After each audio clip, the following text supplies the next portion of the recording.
오늘은 제가 공연을 하진 않고요. 네, 말씀만 하겠습니다. 웰컴하면서 좀 빠뜨린 분이 계신데요. 지난 주일날 우리 주은 형제매 환영을 해드렸는데 오늘 남편분도 같이 왔습니다. 리치 아이씨 형제 또 주은 형제매 그 아들 신군까지 가족이 동경에서 같이 참가하고 있는데 같이 일어서 주실래요? 좀 환영드리고 싶어요. 네, please stand up. 예, 네. 우리 리치 형제는 제가 국제부 인도할 때 같이 있었었고 또 한동안은 또 이벤젤리스트로서 교회를 위해서 봉사를 많이 했던 형제입니다. 주은 형제면은 말할 필요도 없겠죠. 많이 뜨거운 교제해 주시기 바라고요. 자, 오늘은 2부 순서가 좀 많이 기다려지는데요. 말씀을 간략하게 좀 나누겠습니다. 주일날 임마누엘에 대해서 제가 말씀을 좀 드렸었고요. 오늘은 그 세 번째 포인트를 연결해서 말씀을 드리겠습니다. 임마누엘이라는 단어는 하나님께서 하나님이 우리와 함께 하신다 이런 뜻이다라고 간략하게 설명을 드렸습니다. 임마누엘, 하나님이 우리와 함께 하신다. 마태복음 1장 23절 말씀을 가지고 말씀을 드렸었고요. 그의 이름을 임마누엘이라고 할 것이다 라는 말씀이 얼마나 놀라운 것인지를 조금 살펴보고 오늘 말씀을 마무리하고자 합니다. 하나님께서 자 에덴 동산에서 아담과 하와가 쫓겨난 이후로 하나님과 인간은 어떻게 만났을까요? 네.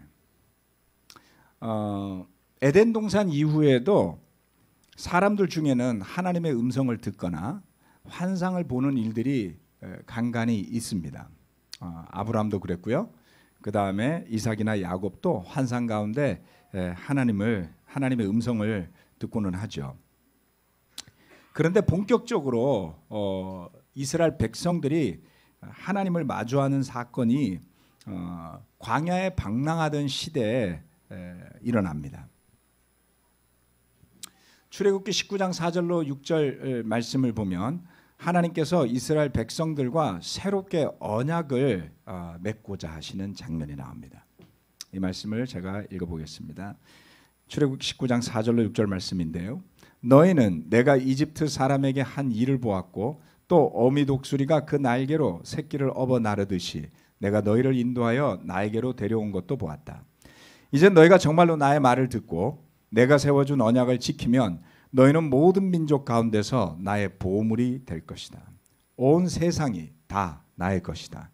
그러므로 너희는 내가 선택한 백성이 되고 너희의 나라는 나를 섬기는 제사장 나라가 되고 너희는 거룩한 민족이 될 것이다. 너는 이 말을 이스라엘 자손에게 일러 주어라.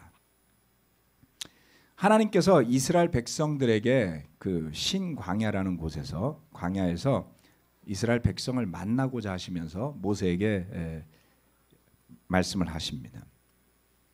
그 목적은 단순했어요.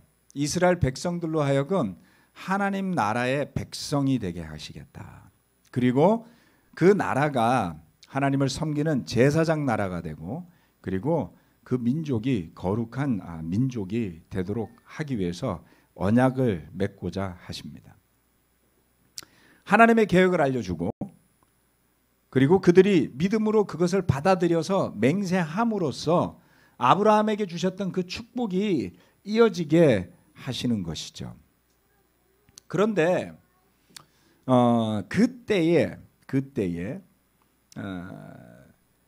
모세는 십계명이라는 율법을 받기 위해서 나중에 시내산을 홀로 올라가는 장면이 이제 19장 이후에 쭉 나오게 됩니다. 그리고 이스라엘 백성들은 하나님을 만나기 위해서 그 시내산 기슭으로 다 모이라고 지시가 내려갔었죠. 그런데 그 하나님을 만나기 위해서 이스라엘 백성이 나오던 그때에는 그 시내산 언저리에서 요란한 소리들이 일어나고 있었습니다. 첫째 날, 둘째 날 이틀 동안은 이스라엘 백성이 자기 자신들을 하나님께 나아가기 위해서 정결하게 준비해야 되는 시간이 있었습니다. 그리고 마침내 셋째 날이 됩니다. 19장 16절로 18절 말씀인데요. 셋째 날이 되었을 때 번개가 치고 천둥 소리가 나며 짙은 구름이 산을 덮은 가운데 사냥 뿔나팔 소리가 우렁차게 울려 퍼지자 진에 있는 모든 백성이 두려워서 떨었다. 모세는 백성이 하나님을 만날 수 있도록 진으로부터 그들을 데리고 나와서 산 기슭에 세웠다. 그때에 시내산에는 주님께서 불 가운데서 그곳으로 내려오셨으므로 온통 연기가 자욱했는데 마치 가마에서 나오는 것처럼 연기가 솟아오르고 온 땅이 크게 진동하였다. 이스라엘 백성들에게 있어서 하나님을 만난다는 것은 어떤 광경이었나요?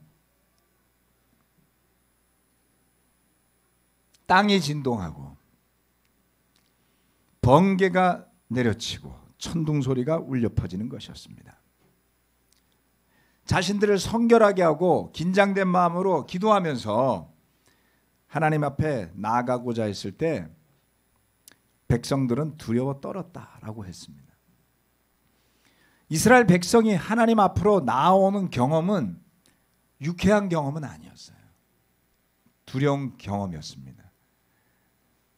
만약 하나님 보시기에 내가 부족하다면 어떻게 될까? 경계선 안으로 넘어오지 말라는 경고가 주어져 있었습니다. 이스라엘 백성들이 잔뜩 긴장하고 그 창조주 하나님 앞으로 가는 그 길은 죄 많은 인간에게는 심판을 두려워하는, 내 운명이 어찌 될지 알 수 없는 그런 두려운 시간이었습니다. 그리고 그렇게 주어진 것이 십계명이었죠. 그런데 그 이름을 임마누엘이라고 하며 이 땅에 내려오신 예수님은 불과 번개와 천둥 또는 두려움을 자아내는 그 진동하는 신의 상과는 달랐습니다. 요한복음 1장 14절 말씀인데요. 이 말씀을 같이 읽도록 할까요?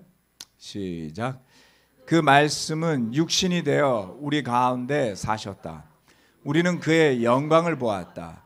그것은 아버지께서 주신 외아들의 영광이었다. 그는 진리와 진리가 충만하였다. 아멘.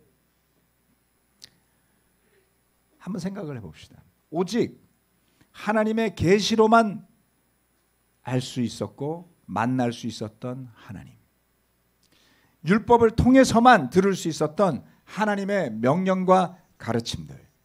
그런데 그 말씀이 육신이 되어서, 그것을 성육신이라고 부르죠. 흔히 말씀이 육신이 되어서 우리 가운데로 오신 겁니다. 그래서 요한은 그의 영광을 보았다라고 하였습니다.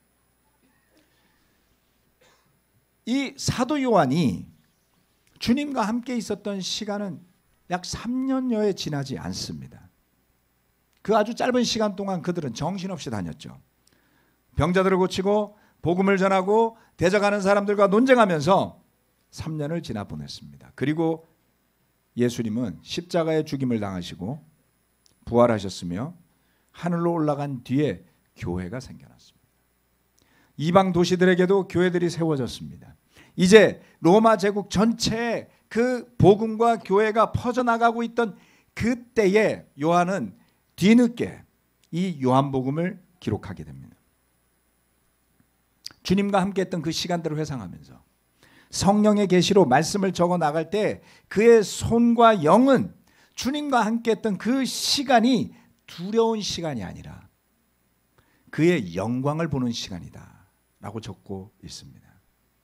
아버지께서 주신 외아들의 영광, 그리고 그 안에 가득했던 은혜와 진리를 이 사도 요한이 떠올리게 되었던 것이죠. 요한복음 1장 16절로 17절 말씀입니다. 다 같이 한번 읽어볼까요? 시작. 우리는 모두 그의 충만함에서 선물을 받되 은혜에 은혜를 더하여 받았다. 율법은 모세를 통하여 받았고 은혜와 진리는 예수 그리스도로 말미암아 생겨났다. 요한은 또한 이렇게 이야기했습니다. 그 예수 안에 가득했던 충만함에서 우리는 선물을 받는다고요. 그 선물은 은혜에 은혜를 더한 것들이었습니다.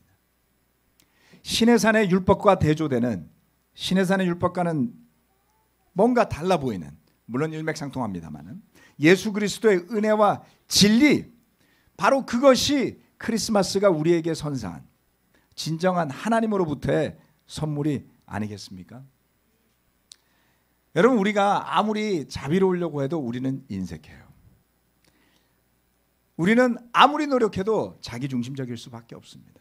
인색하고 자기중심적인 우리 자신에게서 나가는 은혜가 아니라 만물의 창조자요, 우리의 이해와 상상을 뛰어넘는 은혜와 진리가 충만하신 주님으로부터 받는 그러한 은혜가 저와 여러분에게 흘러 넘치고, 또한 그것이 우리 이웃에게 흘러 넘치는 삶이 가능하게 된 것이 바로 임마누엘, 우리와 함께 하시는 하나님의 라는 놀라운 복음의 메시지였던 것입니다. 말씀 마치겠습니다. 아멘.